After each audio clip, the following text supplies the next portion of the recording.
inconditionnel. Et pour moi, tu as tout subi, Seigneur. Pour moi, tu as tout supporté. Les injures, les moqueries, Seigneur. Les coups, tu as tout subi pour moi. Tout simplement parce que tu m'aimes d'un amour exceptionnel. Reçois ma reconnaissance, Seigneur. Reçois ma louange. Alléluia. Béni sois-tu, Jésus.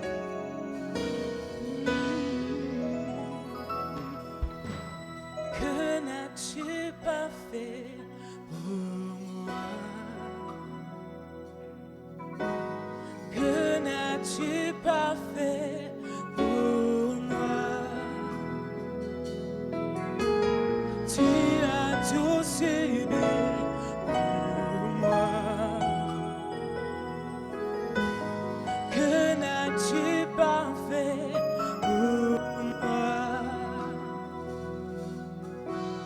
Que serais-je sans toi? Que serais-je sans toi? Que serais-je sans toi? Je ne suis rien sans toi. Jésus, mes mains s'élèvent vers toi. Jésus, devant toi je me prosterne. Jésus, mes mains s'élèvent vers toi. Jésus, devant toi je me prosterne.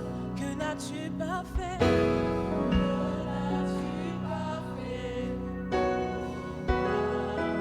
Que n'as-tu pas fait pour moi?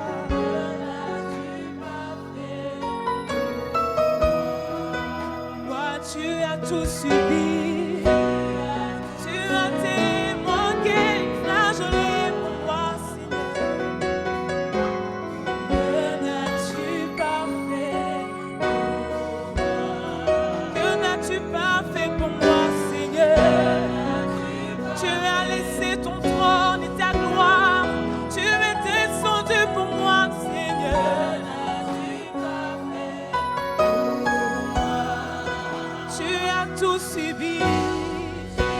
Tu as supporté toutes choses pour moi, Seigneur. Que n'as-tu pas fait?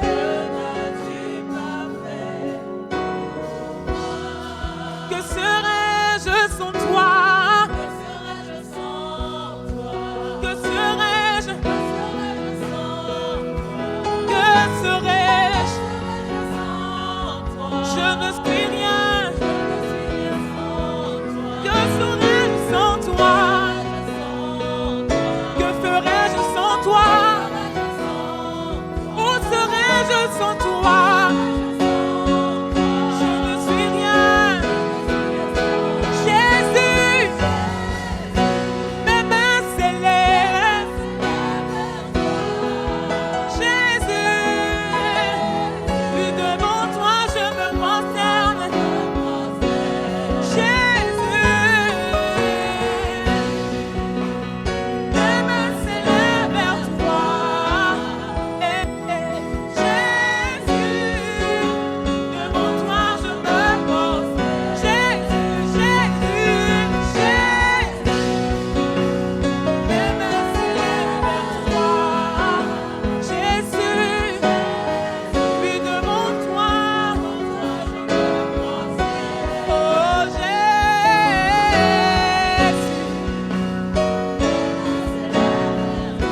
mes mains s'élèvent vers toi.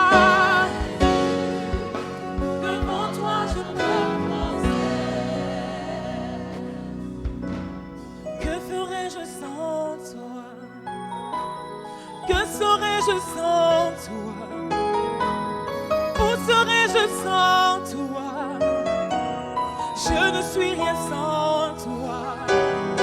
Je t'ai perdu, Seigneur, dans les ténèbres, mais ta lumière m'a éclairé. Ta grâce m'a trouvé, Seigneur. Que serais-je sans toi? Que serais-je? Que serais-je? Je ne suis rien.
Je ne peux m'imaginer vivre sans toi. Tout me semble impossible sans toi. Ma vie n'a pas de sens sans toi. Devant toi je me pensais. Je ne peux m'imaginer vivre sans toi. Tout me semble impossible sans toi. Ma vie n'a pas de sens sans toi. Devant toi je me pensais. Jésus, Jésus, mes mains s'élèvent vers toi. Jésus, devant toi je me pensais. Jésus, mes mains s'élèvent vers toi.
Tu as subi les moqueries.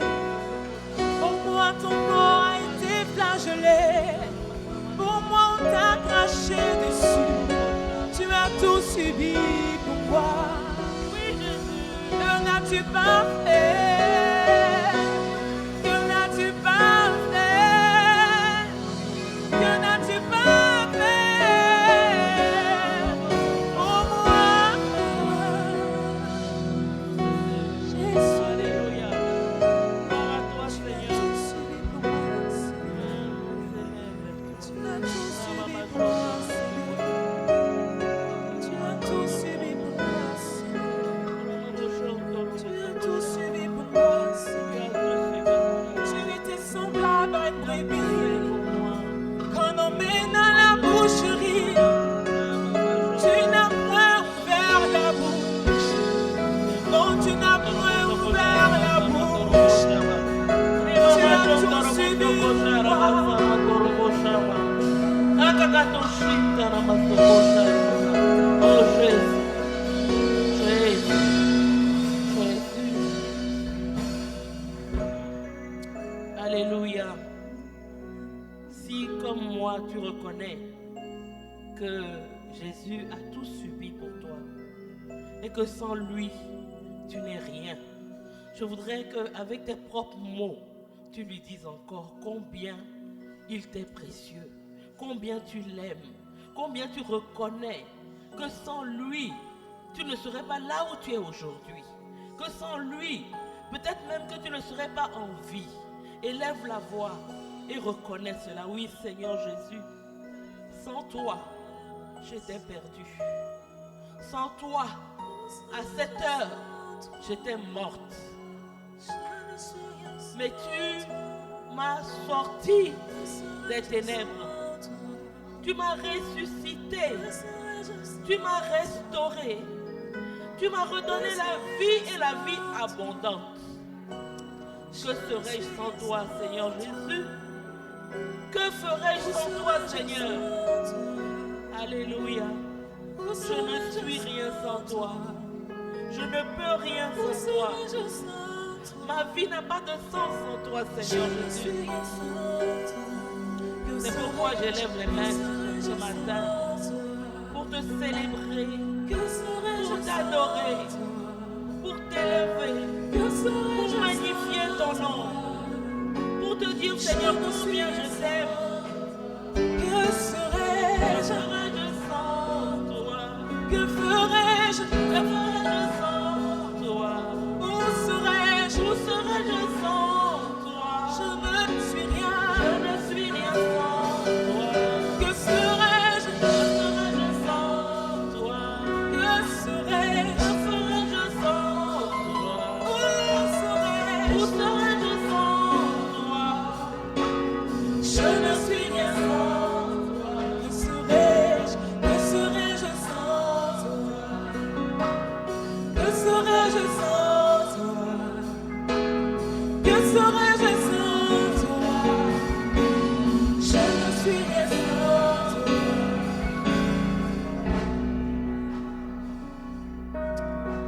Alléluia. Seigneur, ce matin, je veux te dire combien je t'aime. Parce que toi, tu m'as aimé le premier.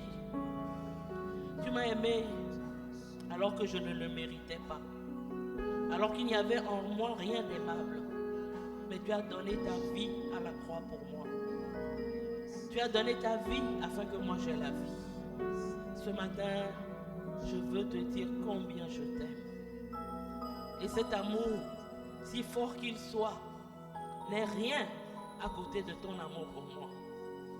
Sans toi, je ne suis rien. Sans toi, je ne peux rien.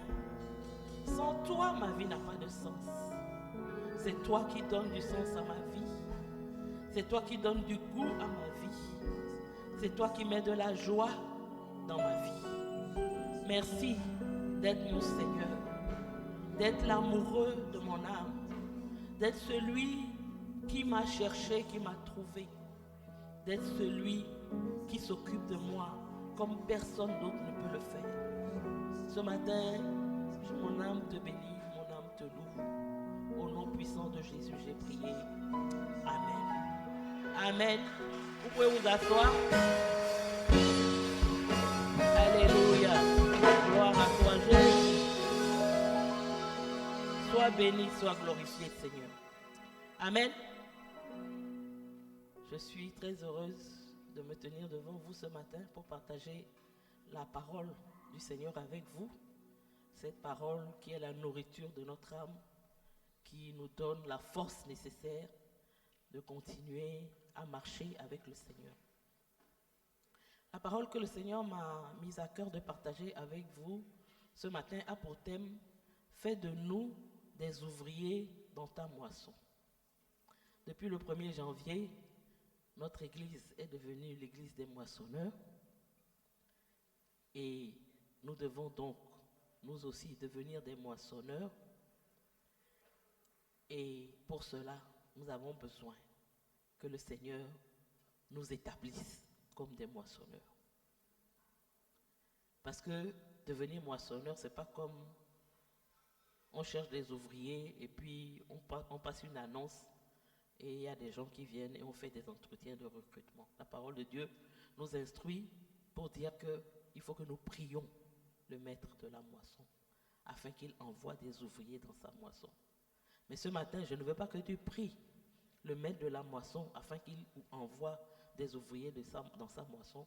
Je veux que tu pries pour demander au maître de la moisson de faire de toi un ouvrier dans sa moisson. Ce n'est pas qu'il va envoyer des ouvriers dans sa moisson, mais il va faire de toi un ouvrier dans sa moisson. Cette semaine, quelqu'un m'a envoyé une image. La première image disait « Qui veut le changement ?» Qui est pour le changement? Et toutes les mains étaient levées. Tout le monde veut le changement. Maintenant, on demande qui veut changer. Personne ne veut changer. Nous tous, on veut le changement, mais on ne veut pas changer. Comment le changement peut avoir lieu si nous ne changeons pas?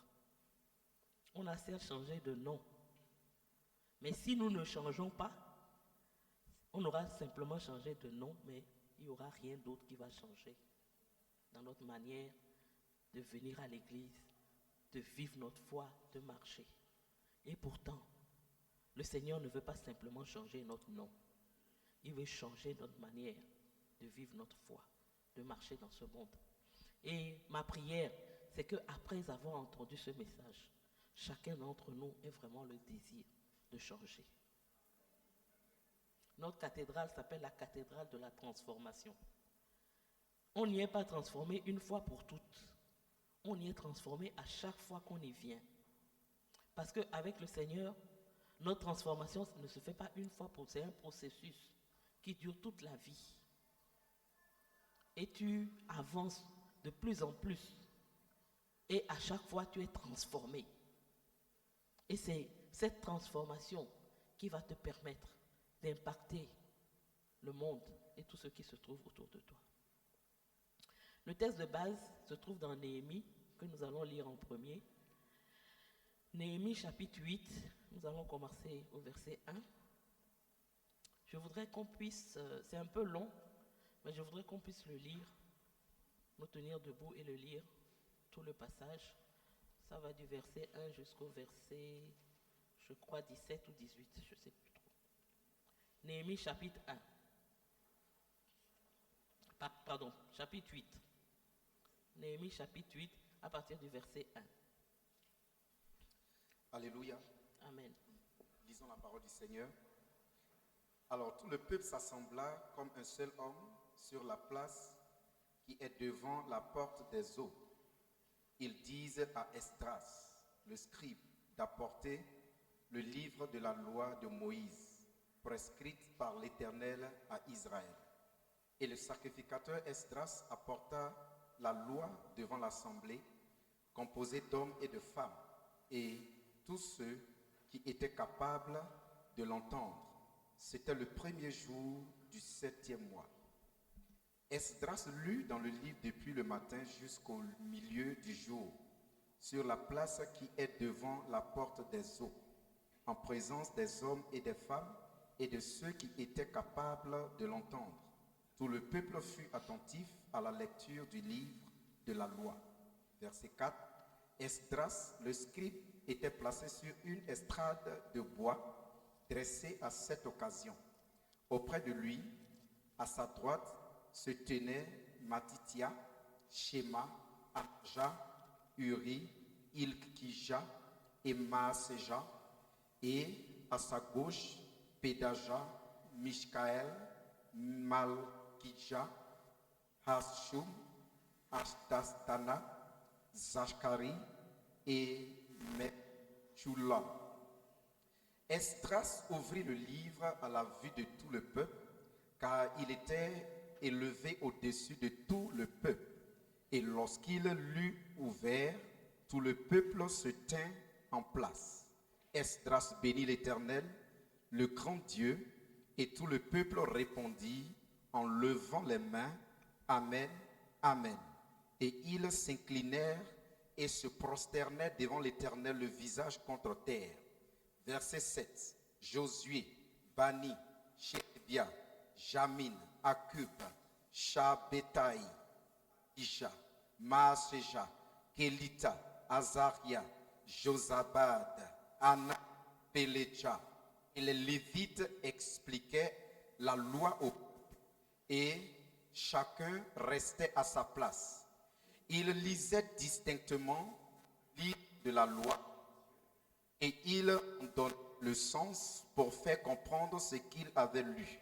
Néhémie, le gouverneur, Esdras, le sacrificateur et le scribe et les Lévites qui enseignaient le peuple dirent à tout le peuple: ce jour est consacré à l'Éternel, votre Dieu. Ne soyez pas dans la désolation et dans les larmes, car tout le peuple pleurait en entendant les paroles de la loi. Verset 10. Ils leur dirent: allez, mangez des viandes grasses et buvez des liqueurs douces et envoyez des portions à ceux qui n'ont rien de préparé, car ce jour est consacré à notre Seigneur. Ne vous affligez pas, car la joie de l'Éternel sera votre force.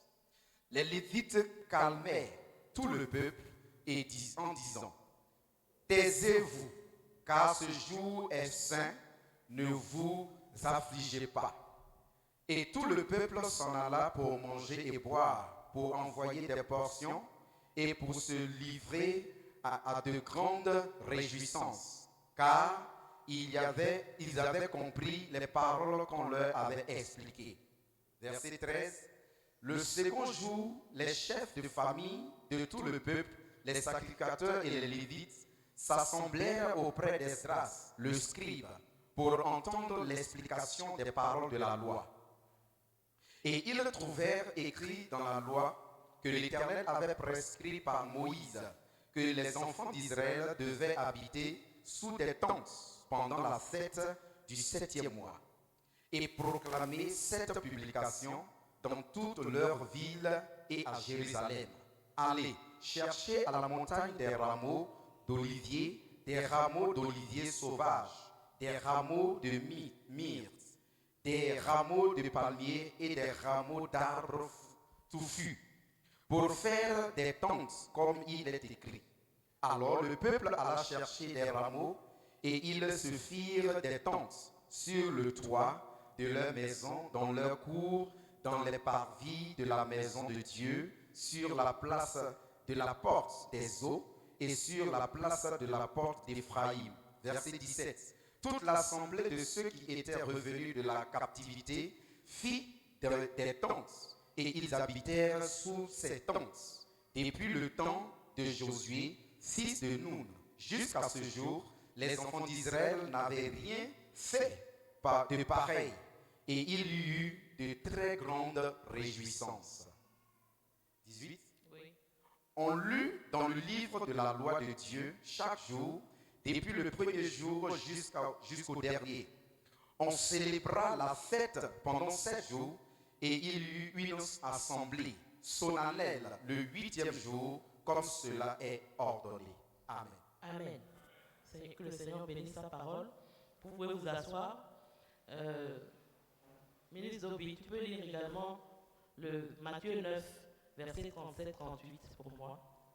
Matthieu chapitre 9, les versets 37 et 38.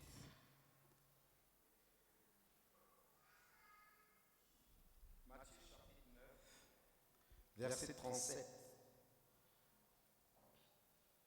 Alors il dit à ses disciples, la moisson est grande, mais il y a peu d'ouvriers. Priez donc le maître de la moisson d'envoyer des ouvriers dans sa moisson. Amen. Amen. Amen. La question que je me suis posée en lisant ce passage, c'est comment Jésus peut-il dire qu'il y a peu d'ouvriers? Est-ce qu'aujourd'hui, quand on regarde le monde, est-ce qu'il y a peu d'ouvriers pour la moisson du Seigneur? Si vous vous rappelez les chiffres que je vous ai donnés la dernière fois que je prêchais, on dit la population du monde, c'est 6 milliards et quelques, et la population des chrétiens, en tout cas de nom, c'est à peu près 2 milliards et quelques. Donc environ 30% de la population mondiale, donc des chrétiens, sont environ 30% des chrétiens de la population mondiale est composée de chrétiens. Est-ce que cela peut être considéré comme étant peu? Je vous pose la question. Si on compose, nous les chrétiens, on est 1/3 de la population mondiale, est-ce qu'on peut dire que la moisson est grande et qu'il y a peu d'ouvriers? Alors comment Jésus peut-il dire que la moisson est grande et qu'il y a peu d'ouvriers? Ça veut dire que être chrétien ne signifie pas être ouvrier. Ce n'est pas parce qu'on est chrétien qu'on est ouvrier. Dans cette église, si on compte, nous sommes autour de 300. Mais nous ne sommes pas 300 ouvriers. Et nous ne serons pas, sauf si nous en prenons conscience et que nous demandons au Seigneur de nous transformer en ouvriers, nous ne serons pas non plus 300 moissonneurs. Comme je dis, il y aura des gens dans cette église qui vont se faire appeler moissonneurs alors qu'ils ne sont pas moissonneurs. Mais je ne voudrais pas que cela arrive. C'est pourquoi nous allons prier. Nous allons étudier la parole ensemble et voir comment, de chrétien, je peux devenir un ouvrier. Avant de continuer, je voudrais qu'on définisse ensemble ce que c'est qu'un ouvrier. Aujourd'hui, dans le langage courant, quand on parle d'ouvrier, on voit quelqu'un qui travaille de ses mains, qui, dans l'industrie par exemple, est en bas de l'échelle.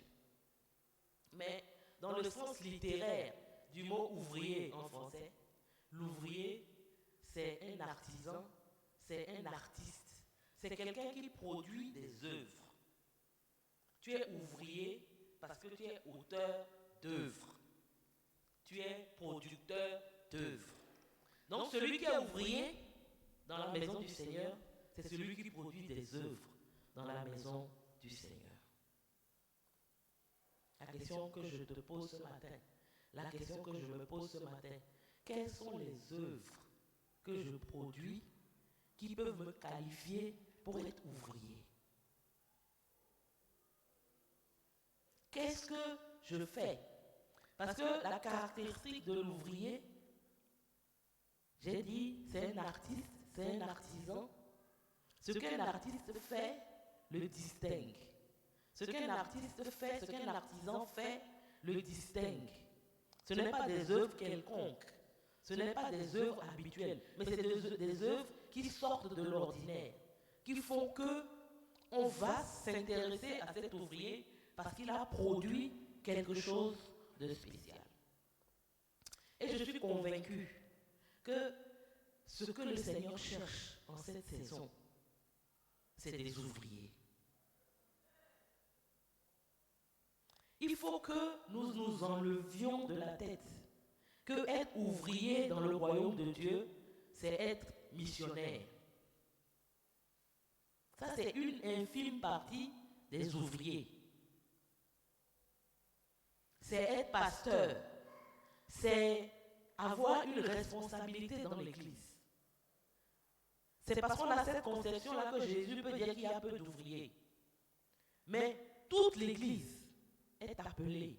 Tous les enfants de Dieu sont appelés à être des ouvriers dans la moisson du Seigneur. En cette saison, Dieu cherche des ouvriers pour sa moisson. Il cherche des Salomon. Salomon, qu'est-ce qu'il a distingué? Quelle œuvre l'a distingué? C'est sa richesse. Salomon était tellement riche, scandaleusement riche, que la Bible nous dit qu'il y a une reine qui s'appelle la reine de Saba, qui a quitté son pays pour venir voir de ses propres yeux ce qu'elle entendait de ses oreilles. Et lorsqu'elle a vu Salomon, elle a su que Salomon avait un Dieu. Joseph, il n'était pas missionnaire. Ce qui a distingué Joseph et qui a fait qu'il est devenu vice-pharaon d'Égypte, c'est la sagesse que Dieu avait mis en lui, qui a fait qu'il a bâti une théorie économique qui a permis à l'Égypte de traverser la famine. Dieu veut des Joseph. Les Joseph là, ils ne sont pas dans l'église, ils sont dans le monde. Des Joseph, ce ne sont pas des pasteurs, ce ne sont pas des apôtres, ce ne sont pas des missionnaires, mais ils font des œuvres qui les distinguent et qui permettent à ceux qui... Ce que Joseph a fait, ça a permis à Pharaon de s'interroger, ce jeune homme-là, qu'est-ce qu'il a? Qui est derrière lui? Quel est son Dieu? C'est ces œuvres-là que le Seigneur veut que nous fassions pour qu'on soit distingués. Je voudrais que ça c'est un point capital de ma prédication ce matin. Les ouvriers que Dieu cherche, ce n'est pas tu vas devenir homme de Dieu, tel qu'on l'entend, ou femme de Dieu, tel qu'on l'entend. C'est-à-dire tu vas servir le Seigneur à plein temps. Mais Dieu te veut ouvrier là où il t'a placé. Une femme mariée qui s'occupe tellement bien de sa maison, de son mari, que le mari lui-même, même s'il n'était pas converti, il va se convertir, c'est une ouvrière dans la moisson du Seigneur.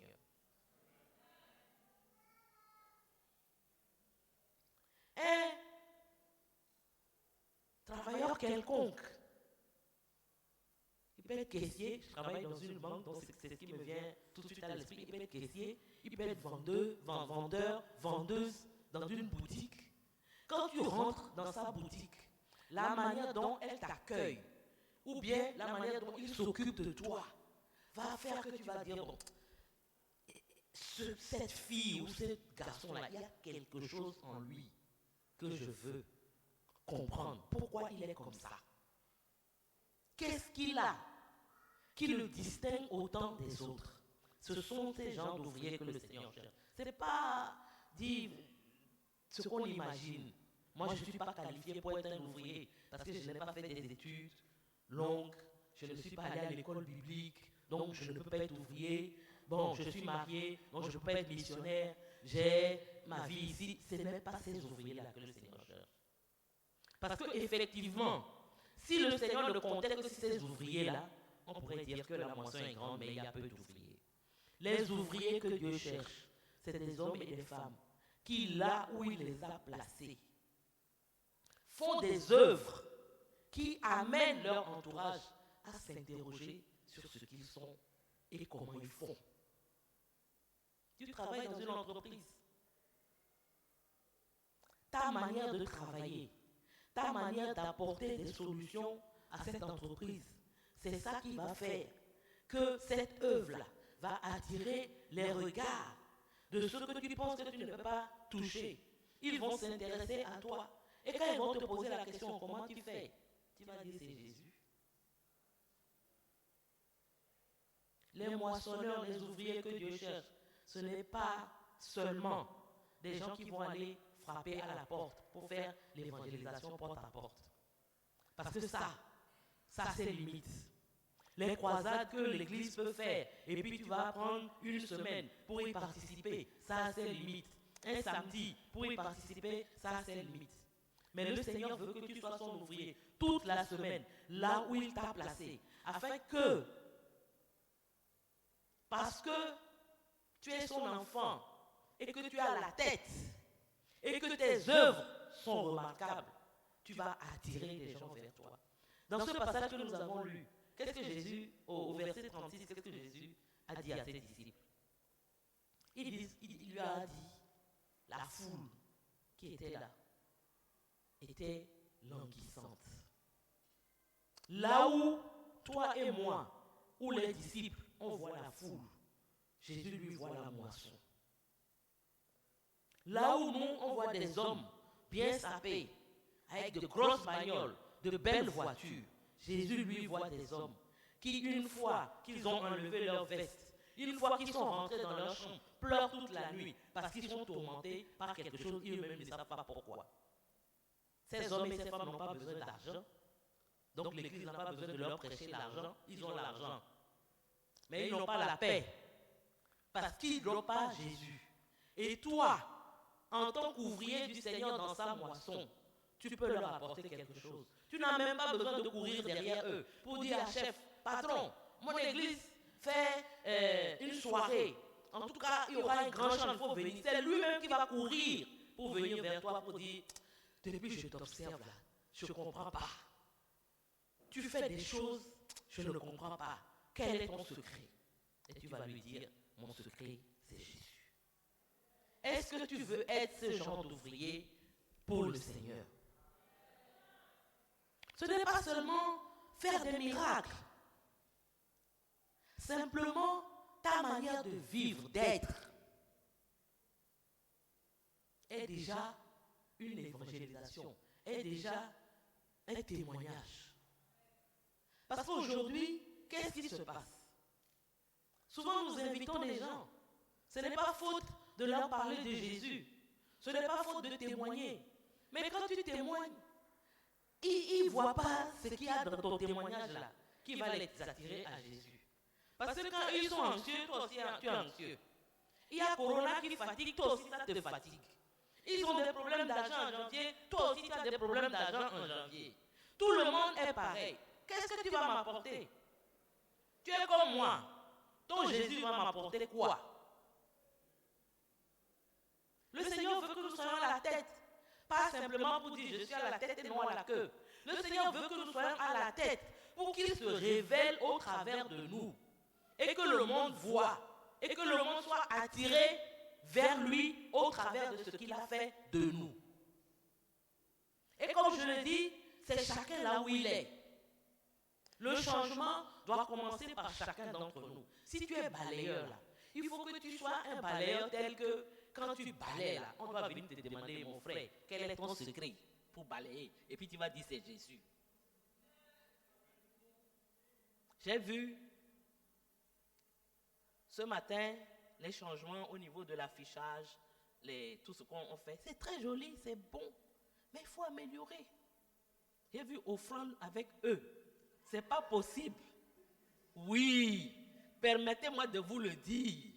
Tout ça là, ça fait partie d'être des ouvriers qui vont attirer les hommes à Christ. Il faut que nous soyons excellents dans tout ce que nous faisons. C'est ça qui va faire que nous allons nous distinguer et que les gens seront attirés. On n'aura pas besoin de courir après eux.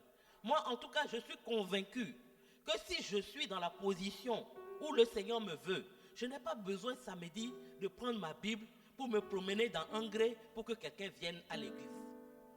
Rien que la manière dont il me voit vivre, il va dire, cette femme-là, il faut que je la suive pour voir là où ce qu'elle fait là-bas, là, je vais voir.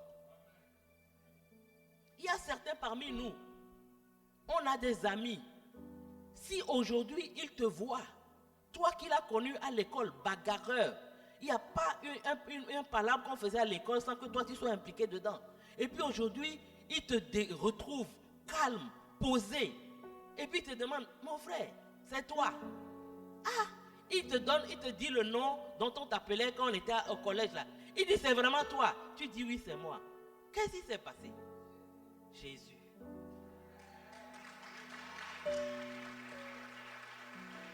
Il dit, ma soeur, tu es toi là.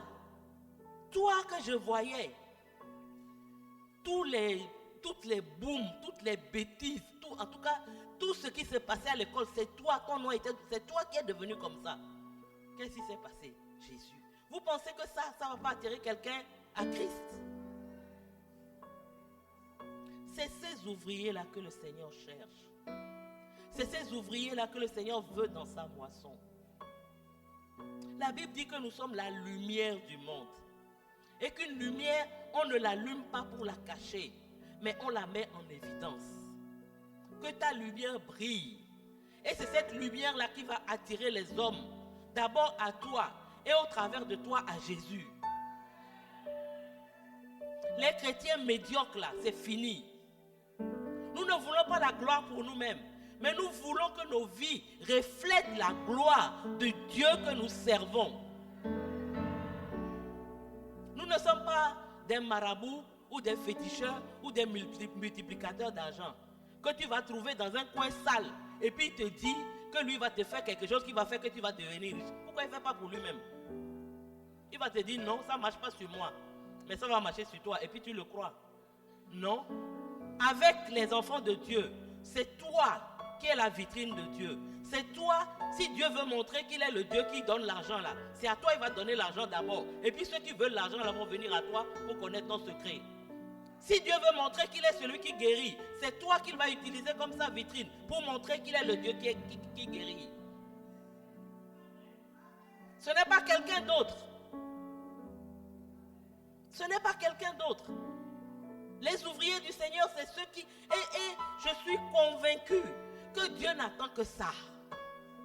Te bénir, afin que ceux qui te voient béni puissent venir à toi et te demander qu'est-ce qui fait que tu produis de telles œuvres. Et tu vas lui répondre, mon frère, c'est rien, c'est Jésus. J'ai rien d'autre, c'est Jésus.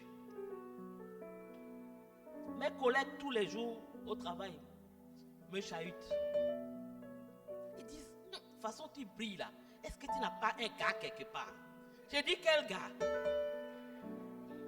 Quel gars? C'est vrai que je les taquine. À chaque fois, je dis oui, je suis en train de chercher Marie. C'est pour ça que je brille. Mais je ne suis pas en train de chercher Marie. J'ai déjà un mari qui s'occupe de moi. Et c'est pour ça que je brille. Et il veut le faire pour chacun d'entre nous. Parce qu'il est notre mari à nous tous. Et c'est un mari qui s'occupe bien de sa femme, de sa fiancée. C'est un mari qui veut que cette fiancée-là soit présentée au monde, pure, irrépréhensible, sans tache ni ride. C'est ce qu'il veut faire dans chacune de nos vies.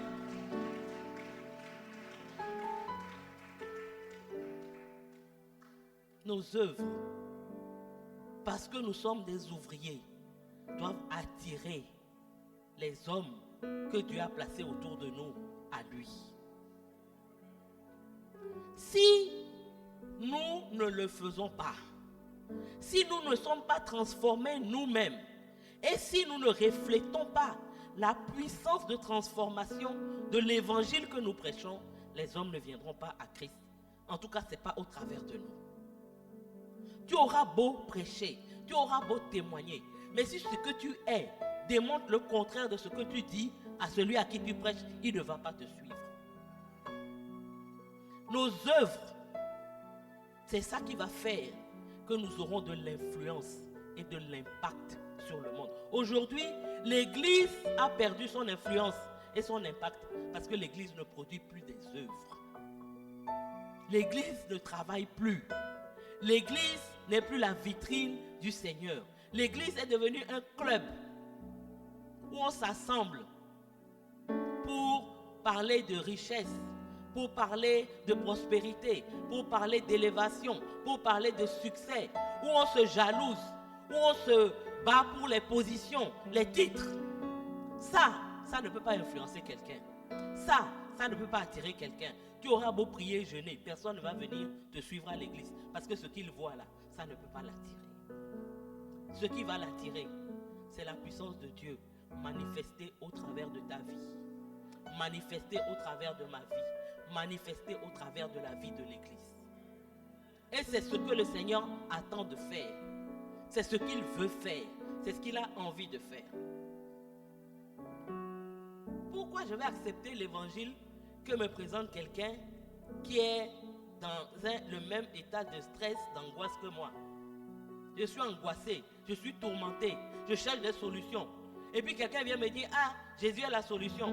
Mais quand je vois, lui-même Jésus n'est pas la solution pour lui. Comment Jésus va être la solution pour moi? Jésus est la solution, ça doit se voir dans ta manière de vivre, dans ta manière de te comporter, dans ta manière d'être. Même quand tu n'as rien, tu es heureux. Parce que Jésus est la solution. Et ça, il peut dire, ah, je peux le suivre. Parce que j'ai vu que 365 jours dans l'année, lui, quel que soit ce qui arrive, il n'est jamais ébranlé. Serein. Parfois même, on te prend pour une folle. Parce qu'on te dit, mais avec tout ce qui se passe là, toi tu n'es même pas un peu. Je vais t'inquiéter pourquoi? Je suis dans les bras de Jésus. Je vais m'inquiéter pourquoi? Mais s'il s'inquiète, toi tu t'inquiètes. Et puis tu dis, bon, dimanche, il faut venir avec moi à l'église. On va aller faire quoi là-bas? Si l'inquiétude ne reste pas là-bas, pourquoi ils te suivent? Si je te suis dimanche, et puis lundi, on revient, et puis nous deux, on est toujours inquiets, toujours stressés, en train de dire, il y a 3e vague, il y a 4e vague. On va aller où? C'est si ma vie est différente que tu vas me suivre. Si je produis des œuvres qui t'attirent, c'est là que tu vas me suivre. Si le Seigneur m'utilise pour faire des choses que tu ne peux pas faire, c'est là que tu vas me suivre. Si la solution à ton problème se trouve en moi, c'est là que tu vas me suivre, mais pas le contraire. Nous n'avons pas à courir après les âmes. Parce que dans le passage que nous avons lu où Jésus dit que les ouvriers sont peu nombreux là, la foule était là. La foule était là. Jésus voyait la moisson. La moisson est là. Il suffit de la ramasser. Mais comment la ramasser? Il faut que ta vie, tes œuvres, que tu sois un ouvrier, quelqu'un qui produise des œuvres. Et lorsqu'on voit, on sait véritablement que la solution se trouve en Jésus. Je veux insister sur ce point-là pour dire que nous sommes tous appelés à être des ouvriers. Ce n'est pas certains seulement, ce n'est pas quelques-uns, c'est tous les chrétiens, c'est toute l'Église rassemblée ici qui est appelée à être ouvrier avec le Seigneur. Chacun à son niveau, comme je l'ai dit.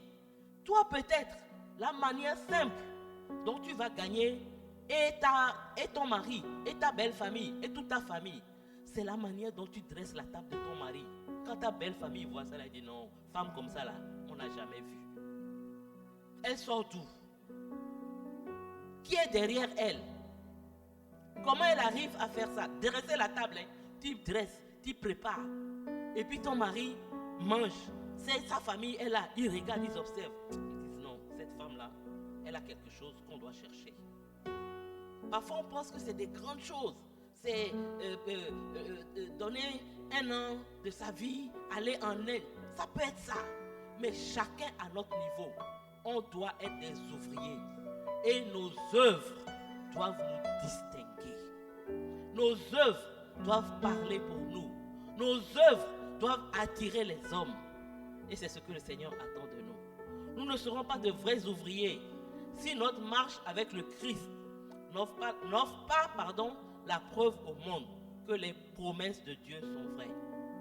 Je répète, je ne serai pas un vrai ouvrier si ma façon de vivre, ma façon de marcher ne montre pas au monde que en Jésus, les promesses de Dieu sont vraies. En te voyant, le monde doit savoir qu'en Jésus, les promesses de Dieu sont vraies. Et pour cela, pour devenir cet ouvrier dont les œuvres parlent, dont la vie parle, tu as besoin de réveil. Et c'est de cela que je vais parler dans les minutes qui me restent. On a besoin de réveil. On a besoin d'être réveillé. Comment définir rapidement? Je vais donner une citation du pasteur Andrew Murray qui dit qu'un vrai réveil spirituel n'est rien de moins qu'une révolution par laquelle l'esprit du monde est détrôné et Jésus-Christ couronné de nouveau dans nos cœurs. Se réveiller, c'est détrôner l'esprit du monde qui a pris possession de nos cœurs, des plus petits aux plus grands. Aujourd'hui, l'esprit du monde est dans l'église. Le réveil, c'est détrôner cet esprit-là et remettre Jésus au centre du cœur. C'est simple, aussi simple que ça, le réveil. Et quand on regarde tous les grands réveils qui ont eu lieu, quand on les étudie, on se rend compte que, effectivement, quand il y a réveil, c'est ce qui se passe. L'esprit du monde est détrôné et Jésus est replacé sur le trône des cœurs. Qui a besoin de vivre un réveil? Qui a besoin de se réveiller? Il y a 4 catégories de personnes. La première, c'est tous ceux qui se sont endormis en cours de route. Tu as commencé à marcher, bien éveillé, bien réveillé, mais tu t'es endormi au cours de la route parce que tu as perdu ta motivation. Tu n'y crois plus. Tu ne crois plus que c'est possible. Deuxième catégorie, je vais un peu vite. C'est tous ceux qui marchent, mais au ralenti. Tu marches, mais c'est au ralenti. Alors que Jésus dit la moisson est grande. Ce n'est pas le temps de ralentir. Au contraire, c'est le temps d'accélérer. Troisième catégorie, c'est tous ceux qui ont perdu leur intérêt pour Dieu, pour sa parole, pour son œuvre. Ça ne t'intéresse plus. Tu peux venir à l'église, c'est vrai. Tu peux être là tous les dimanches, mais vraiment, vraiment là, ça ne t'intéresse plus. En dehors de dimanche, où tu ouvres ta Bible, et encore, tout le reste de la semaine là, ta Bible est fermée. Ça ne t'intéresse plus. Tu n'y crois plus. Et la dernière catégorie, c'est ceux qui n'aiment plus Jésus comme avant. Ceux qui ont perdu leur premier amour. Si tu te trouves dans cette catégorie, je voudrais que ta prière en ce jour soit: Seigneur, réveille-moi. Seigneur, réveille-moi. Je n'arrive plus à marcher. Je suis endormi. Je marche au ralenti parce que je suis fatigué. Je ne crois plus en tes promesses. Je ne t'aime plus comme au début. Mais je me rends compte que malgré tout cela, j'ai besoin de toi. Réveille-moi. Sors-moi de ce sommeil spirituel. L'objectif d'un réveil, il est double. D'abord, le réveil fait que l'Église retrouve sa pureté. Aujourd'hui, on vient à l'Église, on se dit chrétien, mais on n'a plus la crainte du Seigneur. On fait ce qu'on veut, ce qu'on a envie de faire, et on se trouve des excuses. Dieu n'a pas changé. Dieu ne dit pas non, on est au 21e siècle, donc ce que je demandais avant là, c'était avant. Comme nos enfants ont l'habitude de nous, ça c'était de votre temps. Maintenant là, le monde a évolué. Le monde n'a pas évolué pour Dieu. Il est toujours saint de la même façon qu'il était. Et il exige la même sanctification, la même sainteté de ses enfants. Le réveil doit produire la pureté dans l'Église. Le réveil doit remettre l'Église dans sa splendeur, son zèle, sa puissance spirituelle. Ça, c'est l'Église. Mais quand l'Église est comme ça veut dire que les chrétiens qui font partie de cette Église, qui constituent cette Église, sont conduits à mieux comprendre l'amour de Dieu pour eux, à accepter cet amour, à vivre de cet amour et à donner cet amour autour de lui. Objectif double, rétablir l'Église et nous réintroduire dans la connaissance, dans l'expérimentation de l'amour de Dieu pour nous et de cet amour que nous allons aussi répandre. Je vais m'attarder sur le deuxième point qui est comment vivre le réveil à partir de Néhémie. Le temps est un peu avancé, mais je vais essayer d'aller assez rapidement. Dans ce passage que nous avons lu, nous voyons 3 signes que le Seigneur donne au travers de l'histoire de Néhémie et du peuple d'Israël pour nous montrer comment on peut vivre un réveil. La première chose que nous voyons, est-ce qu'on peut afficher le passage s'il vous plaît? Au verset 1, nous voyons que la Bible dit tout le peuple. Néhémie 8, verset 1, s'il vous plaît. Alors tout le peuple s'assembla comme un seul homme sur la place qui est devant la porte des eaux. C'est tout le peuple. Ce n'est pas une partie du peuple. Ce ne sont pas les zélés. Ce ne sont pas ceux qui ont l'habitude de venir le jeudi. Vous voyez, jeudi, quand vous venez ici, là, ça fait pitié.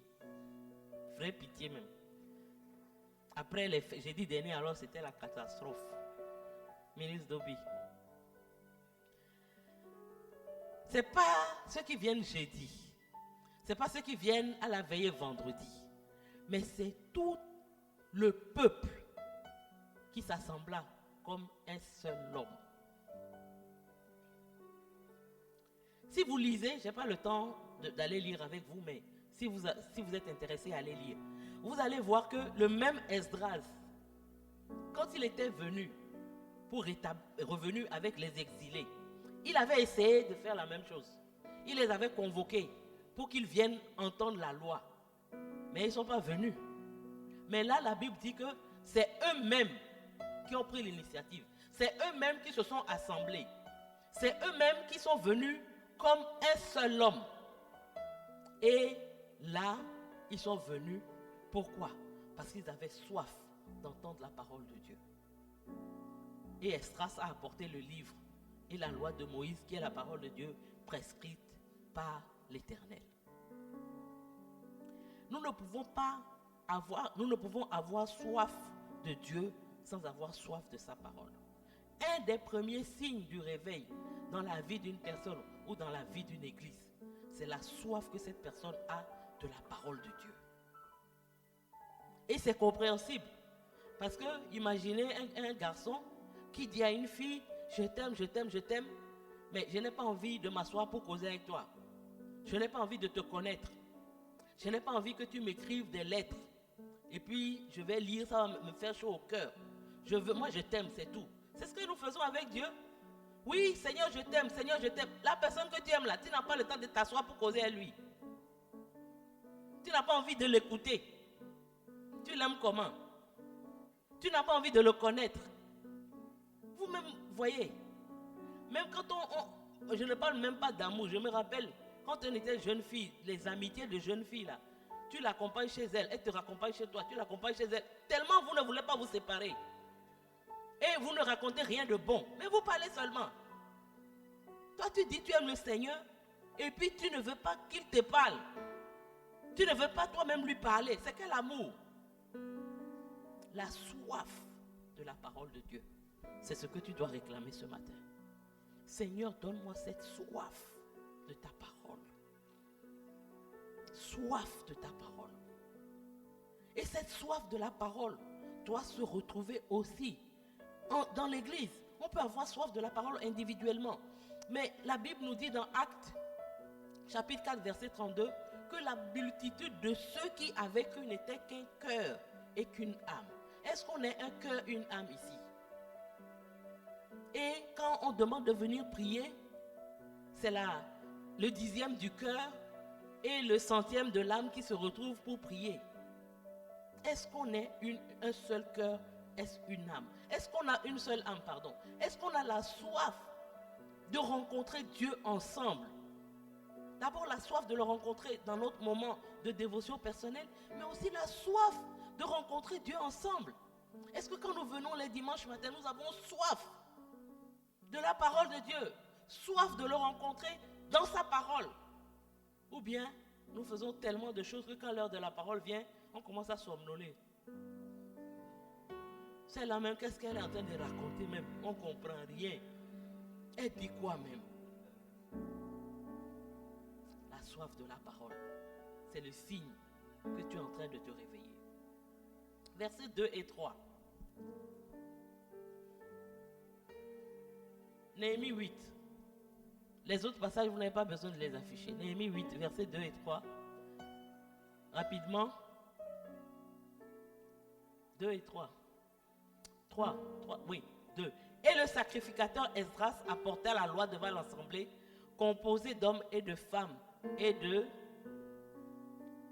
tous ceux qui étaient capables de l'entendre. Ça veut dire même les enfants. Tous ceux qui étaient capables d'entendre Esdras étaient là. C'était le premier jour du 7e mois. La suite. Esdras lut dans le livre depuis le matin jusqu'au milieu du jour. Dans d'autres versions, on dit depuis l'aube. Ils sont venus s'assembler, tous, depuis le matin jusqu'à midi. Nous, on est venus ici à 10h30. Actuellement, il est 12h30. On est en train de regarder la montre.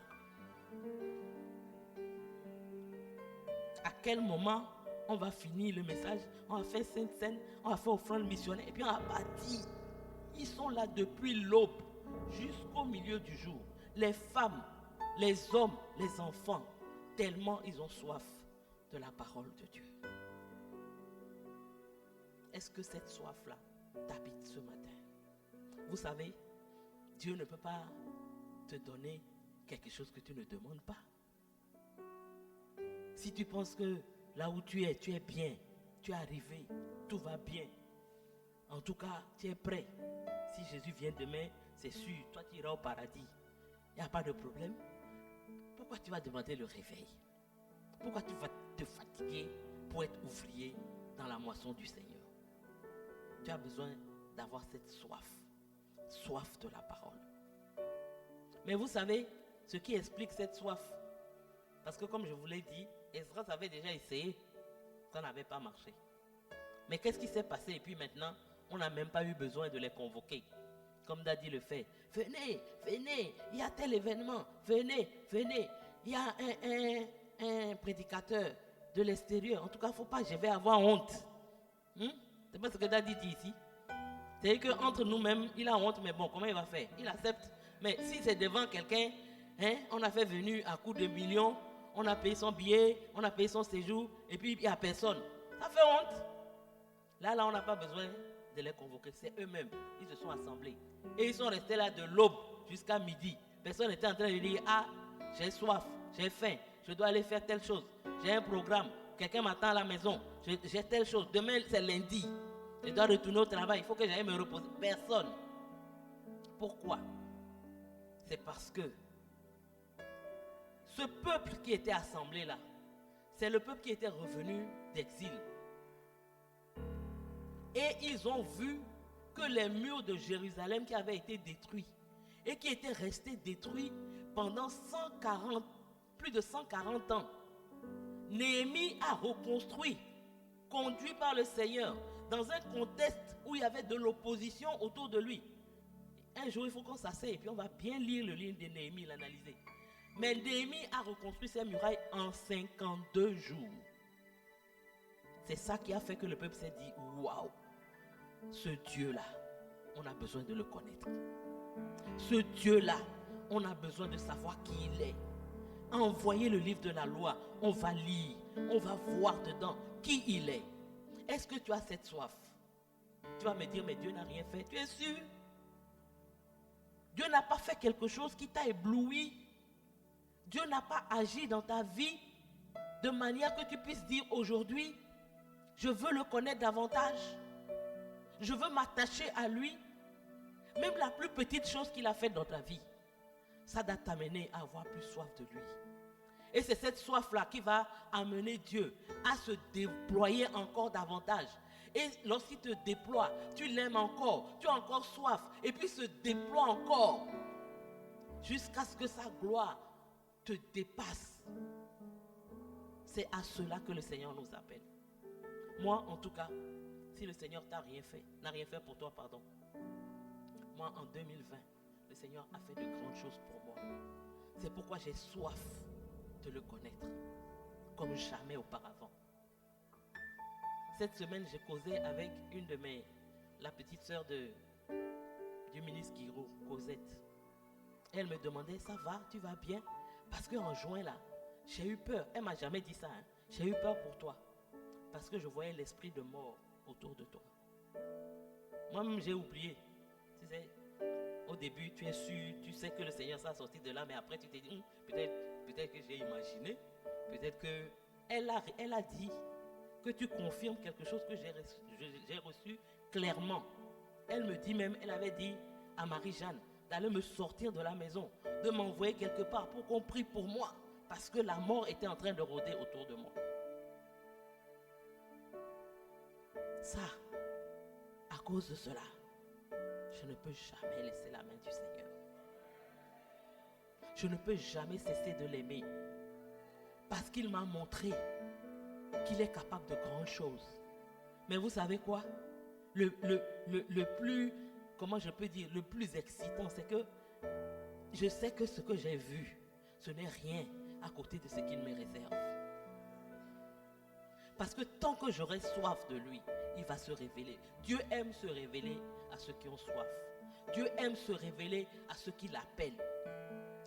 Le réveil commence par cette prière. Seigneur, j'ai soif. Ce que je vois tous les dimanches ne me suffit pas. Je veux plus de toi. Je veux te voir agir plus que tu ne le fais. Je veux te voir te révéler plus que tu ne le fais. Je veux te voir te manifester plus que tu ne le fais. Nous avons besoin que le Seigneur se révèle davantage à nous.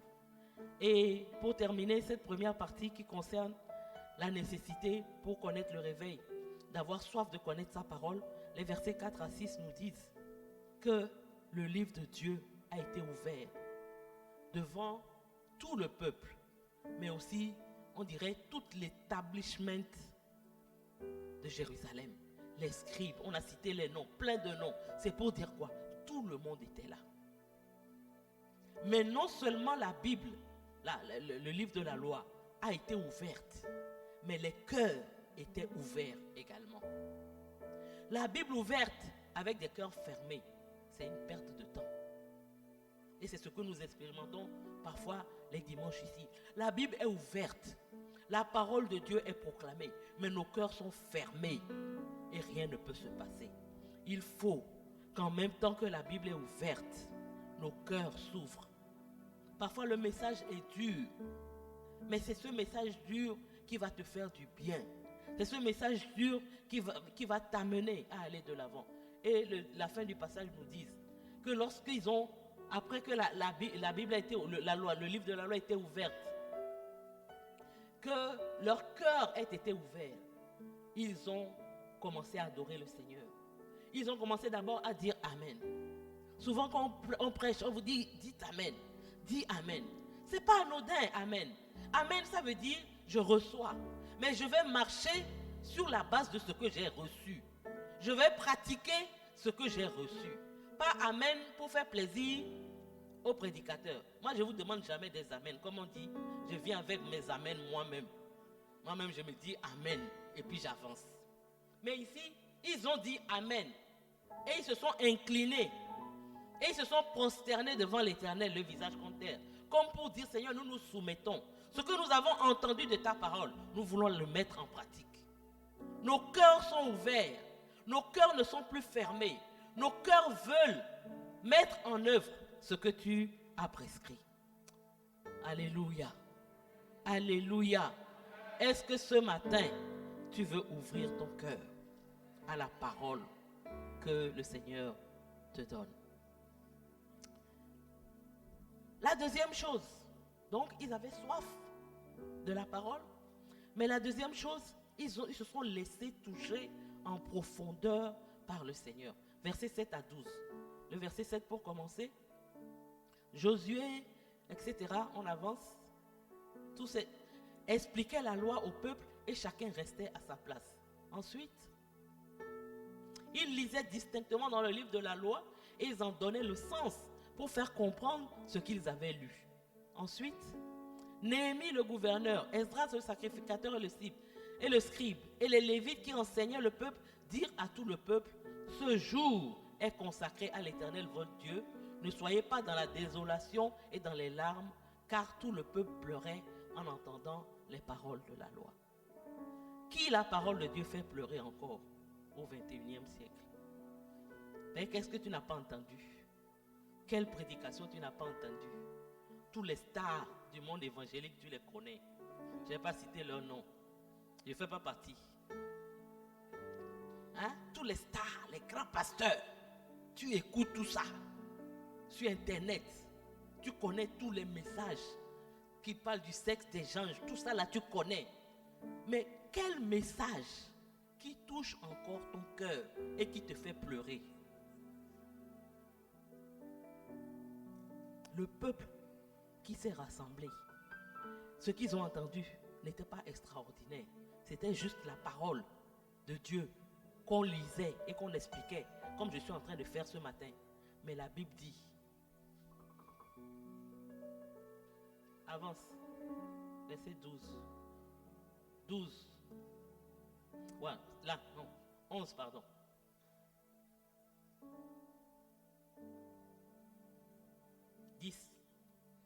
La fin du verset 10. 9.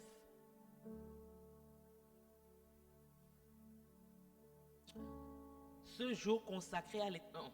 Non, reviens. Ce jour est consacré à l'Éternel, votre Dieu. Ne soyez pas dans la désolation et dans les larmes, parce que tout le peuple pleurait en entendant les paroles de la loi. Est-ce que la parole de Dieu que tu entends te fait encore pleurer? Si la parole ne te touche pas au plus profond de ton âme, de tes émotions, tu ne peux pas connaître le réveil. Si tu es blasé, ça là on a déjà entendu. C'est quelle nouvelle révélation? Il n'y a pas. On cherche les révélations. Mais la parole de Dieu dans sa simplicité, lorsqu'elle est reçue par un cœur qui a soif, produit un changement des émotions qui vont t'amener au réveil. Ils se sont rendus compte en écoutant la parole. Et c'est souvent ce que la parole produit dans un cœur qui est ouvert, c'est deux sentiments contradictoires. À la fois la tristesse, mais nous le verrons plus tard, la joie. Mais ça commence d'abord par la tristesse. Parce que tu te rends compte que ce que la parole dit te concernant n'est pas joli à voir. La parole de Dieu, c'est comme un scanner. On met ton corps dans un scanner, on voit tout ce qu'il y a là. Quand on met ton âme dans le scanner de la parole de Dieu, ce que tu vois, normalement, ça devrait te faire pleurer.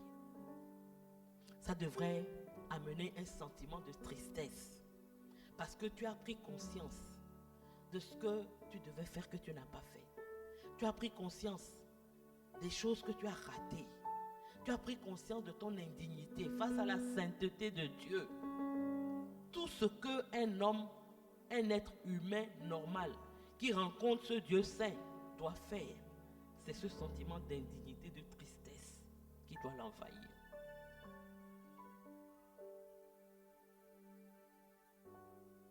Qui pleure encore en écoutant la parole de Dieu?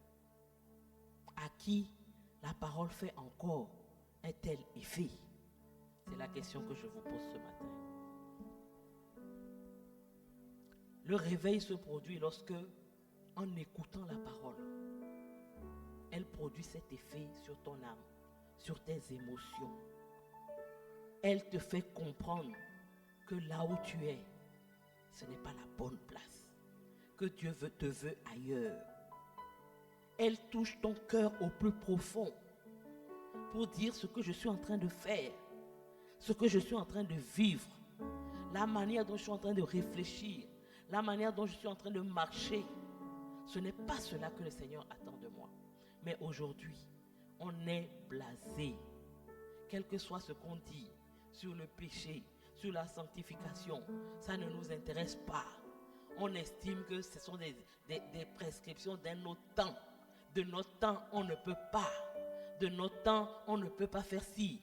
De notre temps, on ne peut pas faire ça. Je suis toujours troublé quand je discute avec des jeunes gens et qu'on parle de chasteté, qu'on parle d'abstinence avant le mariage. Ce n'est pas possible. Il dit, ce n'est pas possible. Avec l'air de te dire que toi, tu ne sais pas ce que c'est que les pulsions sexuelles. Tu ne sais pas ce que c'est que le désir. Tu ne connais pas. Tu es dépassé, tu es vieille. Mais ce n'est pas une affaire d'être dépassé, d'être vieille. Dieu n'a pas changé. C'est possible. C'est vrai que ce n'est pas possible avec toi, tes propres efforts. Mais c'est possible avec le Saint-Esprit. Si tu te remplis le cœur de Dieu, il n'y aura pas de place pour une autre passion. Et à ton âge, je suis en train de parler à mes petites sœurs et à mes grandes sœurs qui ont entre 20, même aujourd'hui là même, on n'attend même pas 20. Déjà à 14, 15 ans là, on commence. Qui ont mes petits frères qui ont entre 14 et 24 ans, et puis mes grandes sœurs qui ont entre 24 et 30 ans. Je suis en train de vous dire que c'est possible. Parce que ce que vous oubliez, c'est que si tu n'as pas été abstinent avant le mariage, tu ne seras pas abstinent dans le mariage. Parce qu'il y a des périodes dans le mariage où il faut continuer à être abstinent aussi. Ce n'est pas parce que tu es marié que tu n'as pas plus besoin d'apprendre l'abstinence. Tu es marié, ton mari est malade, tu fais comment? Tu es marié, ta femme est enceinte, grossesse compliquée, tu fais comment? Si tu ne peux pas attendre, si tu es une bête.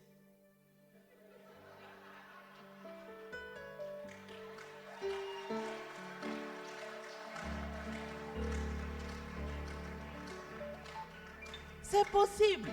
C'est un gros mensonge avec lequel le diable tient les jeunes pour leur dire c'est pas possible. C'est possible. Je peux vous le dire, c'est possible. Moi, j'ai 53 ans. Je n'ai connu qu'un seul homme dans ma vie. Mais je ne suis pas frustrée. Je suis pleine de vie. Et je suis épanouie. Parce que ce n'est pas ça qui t'épanouit. C'est ta relation avec le Seigneur. Lorsqu'il remplit ton cœur, c'est ça qui t'épanouit. Ce temps d'abstinence, c'est un temps qu'il faut mettre à profit pour bétonner ta relation avec le Seigneur. Toute cette énergie que tu n'arrives pas à contrôler, dirige-le vers la passion du Seigneur et tu verras ce qui fera du reste de ta vie. Je ferme la parenthèse. De toute façon, je suis en train de préparer un enseignement sur ça. Je vais vous prendre et puis on va parler de ça en détail. Et puis vous allez m'expliquer ce que vous comprenez que moi je ne comprends pas. Moi je vous dis, j'ai 24 ans comme vous. Donc je comprends très bien. Mais ne tombez pas dans le piège du diable.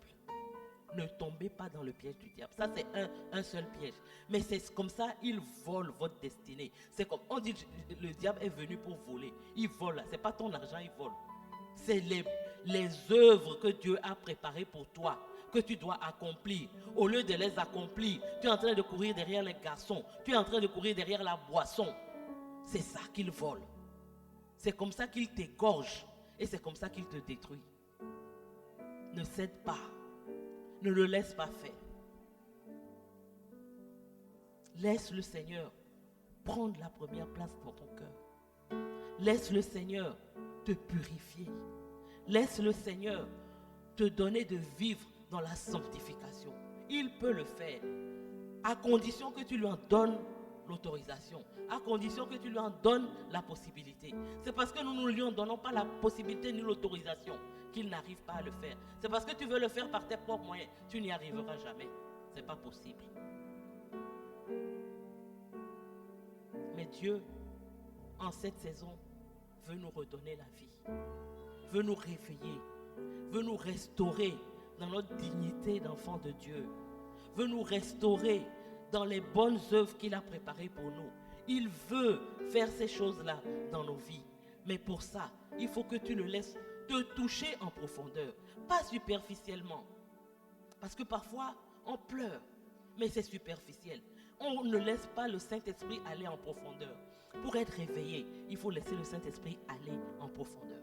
Dernière chose, rapidement, c'est que, à partir du verset 13, Néhémie, verset 13, nous voyons que le peuple, Néhémie, le gouverneur, le sacrificateur, le second jour, les chefs de famille de tout le peuple, les sacrificateurs et les Lévites s'assemblèrent auprès d'Esdras. Allons. Le scribe pour entendre l'explication des paroles de la loi. Verset 14. Et ils trouvèrent écrit dans la loi que l'Éternel avait prescrit par Moïse que les enfants d'Israël devaient habiter sous des tentes pendant la fête du 7e mois. Verset 15. Et proclamer cette publication dans toutes leurs villes et à Jérusalem. Allez chercher à la montagne des rameaux d'olivier sauvages, et des rameaux de myrte, des rameaux de palmier et des rameaux d'arbres touffus pour faire des tentes comme il est écrit. Verset 16. Alors le peuple alla chercher des rameaux et ils se firent des tentes sur le toit de leur maison, dans leur cour, dans les parvis de la maison de Dieu, sur la place de la porte des eaux et sur la place de la porte d'Éphraïm. Ils ont entendu, ils avaient soif de la parole. Ils ont entendu cette parole. Ils ont laissé cette parole les toucher au plus profond de leur cœur. Et ils sont allés mettre cette parole en pratique. Si tu ne suis pas ces 3 étapes, tu ne connaîtras jamais le réveil. Pour être un homme, une femme réveillée, il faut que tu t'empresses d'aller mettre en pratique la parole que tu as entendue, la parole qui a touché ton cœur. Il faut la mettre en pratique. Il ne faut pas s'arrêter à entendre, à pleurer, peut-être, même profondément. Mais si tu t'attristes simplement et qu'après tu ne mets pas la parole en pratique, tu ne pourras pas connaître le réveil. Le peuple aurait pu se contenter d'une connaissance intellectuelle de la loi. La loi leur a été présentée, elle a été lue. Ils peuvent se contenter, comme on le fait souvent, d'avoir une compréhension émotive, donc avec nos émotions de la loi. Mais pour que le réveil soit véritable, il faut aller plus loin et mettre ces paroles en pratique. Ce que tu as entendu, va et mets-le en pratique. Ce qui te touche, va et mets-le en pratique. Tu as soif de la parole. Dieu te parle au travers de sa parole. Tu es triste, mais ne t'arrête pas là. Va au-delà et commence à mettre cette parole en pratique. Ce qui est merveilleux avec notre Dieu, c'est qu'il te donne toujours une nouvelle chance. quel que soit ce que tu as fait, quel que soit ce que tu as été, si aujourd'hui tu te rends compte que là où tu es, ce n'est pas la bonne place, le Seigneur est prêt à te donner une nouvelle chance et à te permettre de reprendre comme au départ. Il efface tout et tu es comme neuf pour pouvoir mettre en pratique la parole que tu as entendue. Seigneur, c'est ce que nous voulons ce matin. Que tu nous instruises, que tu touches nos cœurs et que tu nous aides à nous mettre en marche pour toi en mettant ta parole en pratique. Je vais conclure avec le verset 17.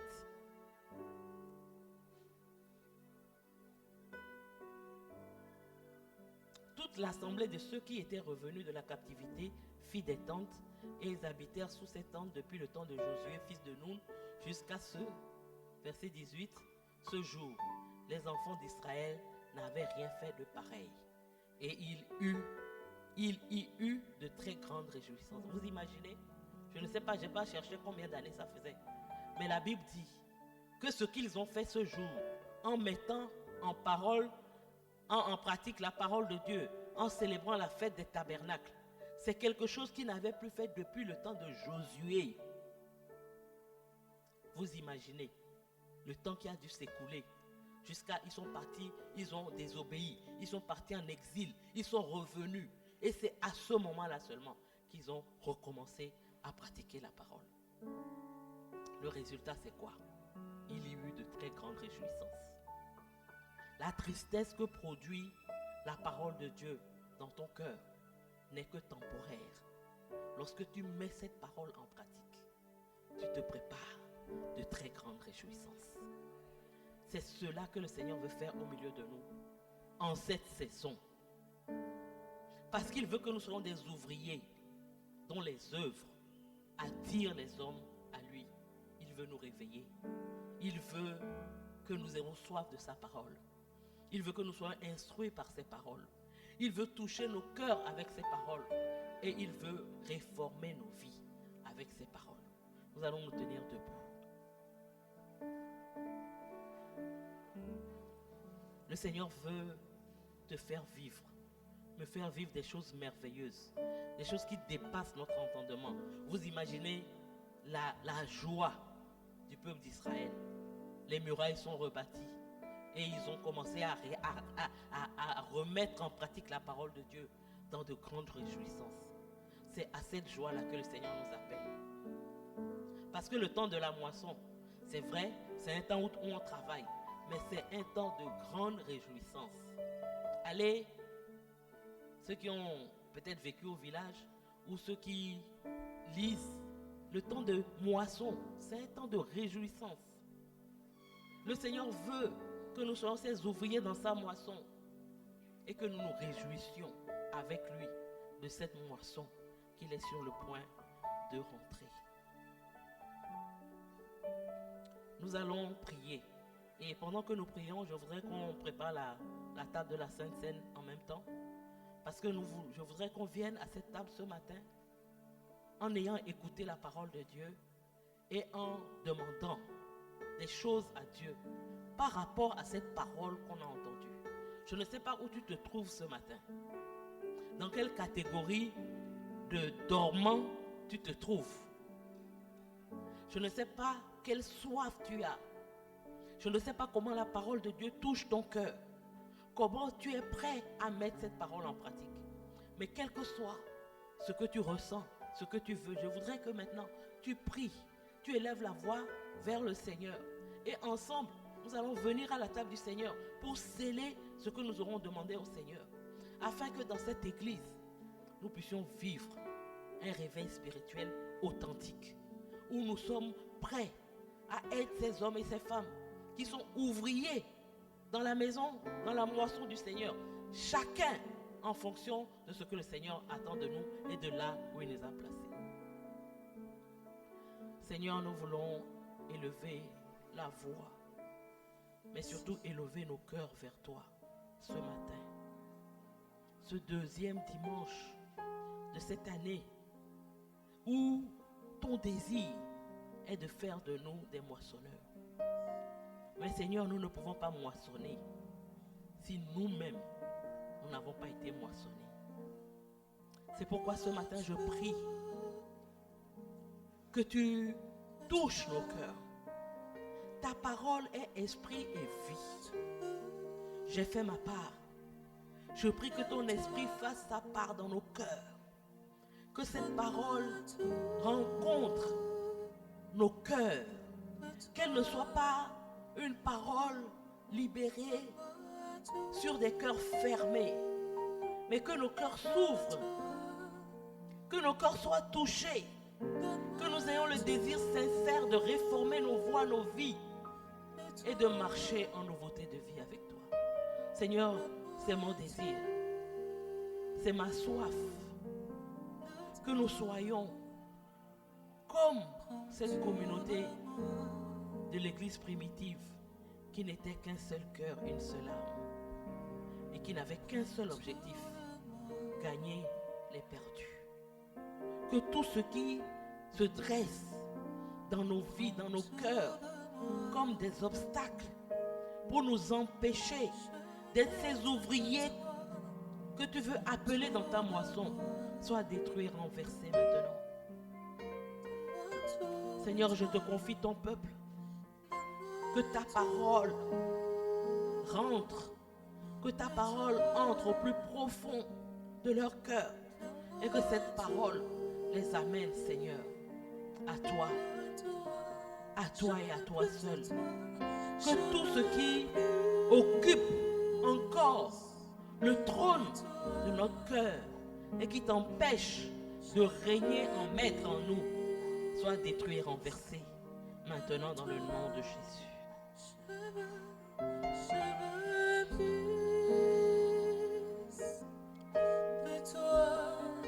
Oui, Seigneur, nous voulons plus de toi. Nous avons soif de toi, plus de toi, plus de connaissance de toi, plus de ta présence. De toi, je veux tout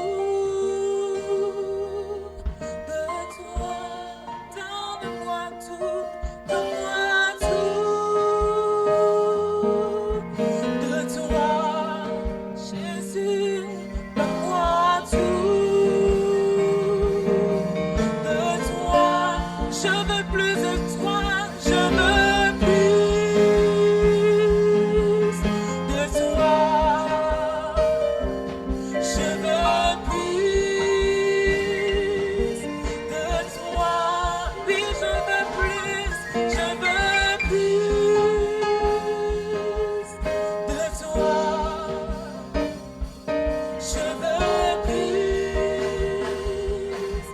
de toi, je veux plus de toi, je veux plus de toi, je veux plus de toi, oui donne-moi tout de toi, Jésus, donne-moi tout de toi, donne-moi tout.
Je veux plus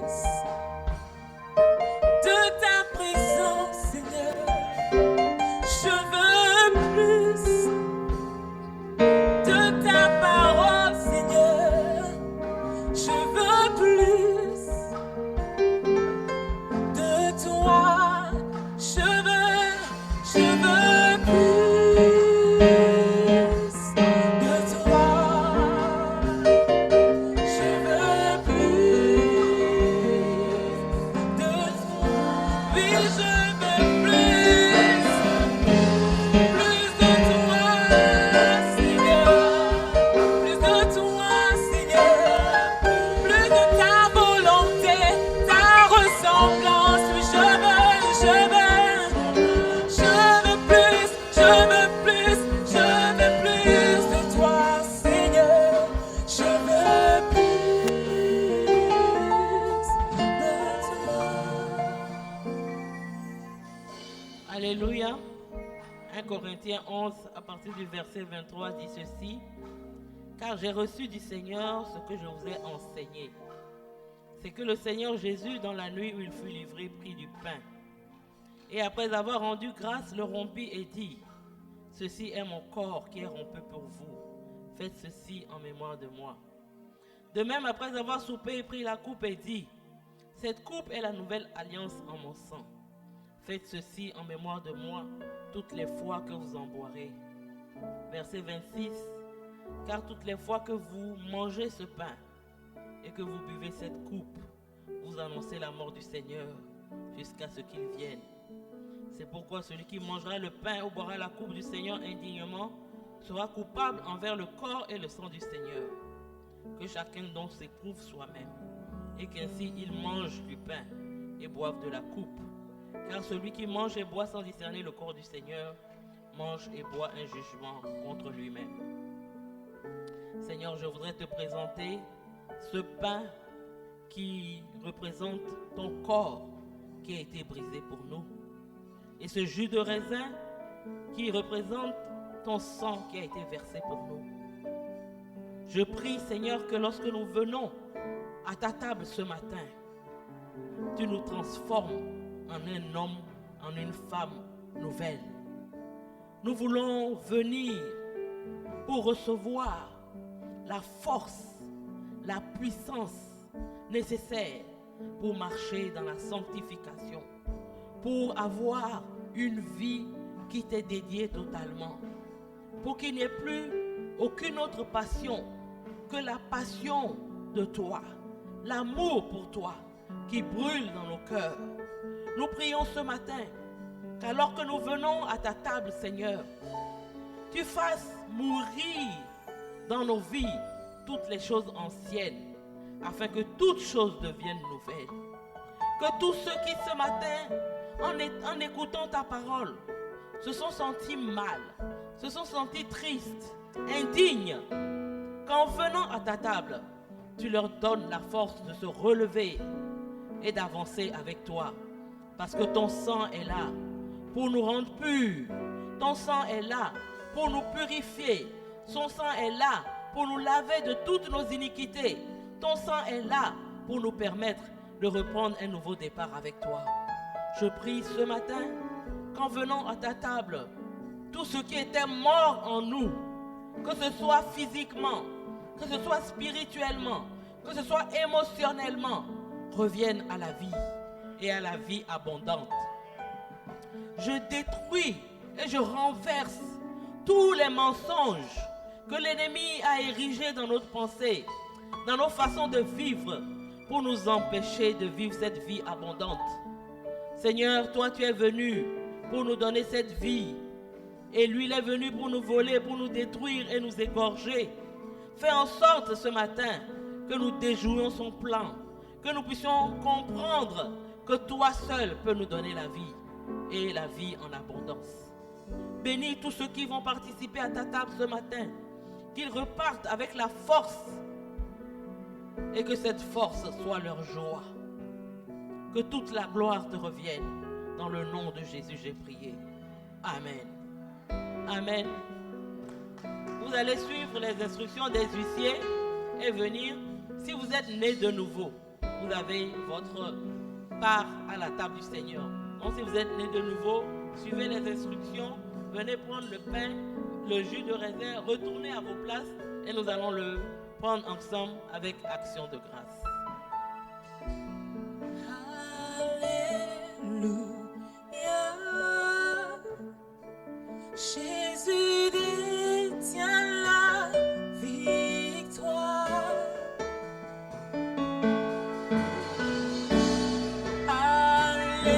Alléluia,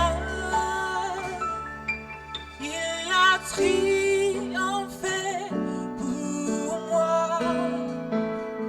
Il a vaincu la mort. Jésus agit encore.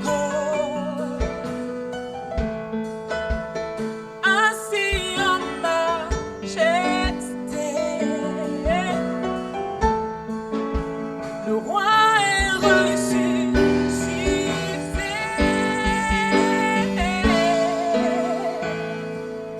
Alléluia, Jésus, la victoire. Alléluia, il a triomphé pour moi. Chantons Alléluia, Jésus détient la victoire.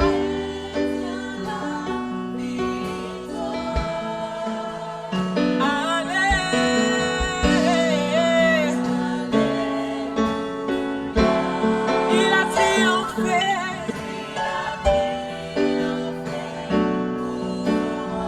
Il a vaincu.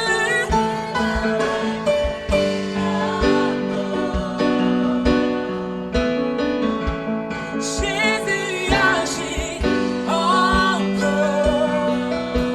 Assis en majesté.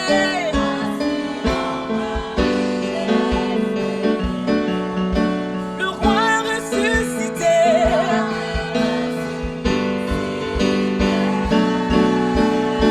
Il a vaincu la mort. Jésus agit encore. Assis en majesté.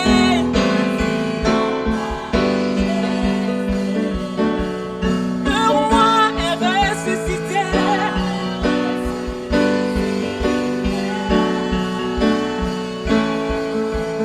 La terre a tremblé, le voile s'est déchiré, les âmes, la mort et le péché. Les cieux chantent ta gloire, l'écho de ta victoire, car tu es le roi ressuscité. La terre a tremblé, le voile s'est déchiré, les armes, la mort et le péché. Les cieux chantent ta gloire, l'écho de ta victoire, car tu es le roi ressuscité. La terre a tremblé, le voile s'est déchiré, les armes, la mort et le péché. Les cieux chantent ta gloire, l'écho de ta victoire, car tu es le roi ressuscité. Il a vaincu la mort. Jésus agit encore. Ainsi en majesté, le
assis en majesté. Le roi est ressuscité. Il a vaincu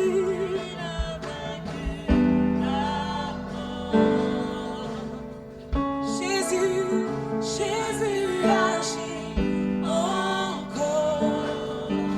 Assis en majesté, assis en majesté.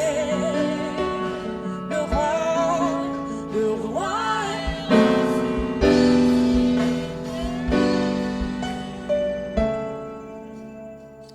Alléluia. Nous allons